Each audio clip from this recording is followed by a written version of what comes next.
দেখো কড়াতে আমি জল দিয়ে এঁচড়গুলো দিয়ে দিলাম, দিয়ে একটু হলুদ নুন দিয়ে ভাপিয়ে নিচ্ছি। দিয়ে এই যে ছেঁকে তুলে নিলাম। এরপরে দেখো এই যে নারকোলটাকে আমি ছাড়িয়ে নিলাম। এবার শিলনোড়াতে আমি ভালো করে থেতো করে নিয়েছি। এই যে ভালো করে থেতো করছি, একটু কাঁচা লঙ্কা, একটু কাজু বাদাম, তারপরে একটু পোস্ত দিয়েছি। দিয়ে আমি মশলাটাকে ভালো করে বেটে নিলাম। ভালো করে কাঁচা লঙ্কা দিয়ে বেটে নিয়ে তুলে নিচ্ছি মশলাটা।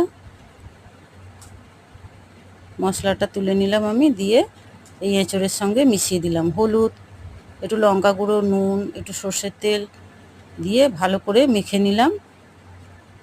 মেখে নিয়ে এবারে আমি একটু ধনেপাতা, একটু টমেটো, ওটাও আমি ভালো করে মেখে নিয়েছি। তারপরে আমি মাখানো হয়ে গেছে। এবারে কড়াতে আমি একটু কালো জিরে দিয়ে আমি এঁচড়গুলো দিয়ে একবারে জল দিয়ে ভালো করে ভাপাতে বসিয়ে দিলাম। তারপরে ওপর থেকে দুটো চেরা কাঁচা লঙ্কা দিয়ে দিলাম। দেখো ভালো করে ফুটে গেছে। এই যে ফুটে ফুটে যাতে নিচে বসে না যায়, একটু চামচ দিয়ে নেড়ে দিচ্ছি। এই যে আমার রেসিপিটা হয়ে গেছে, দেখো হয়ে গেল রান্নাটা।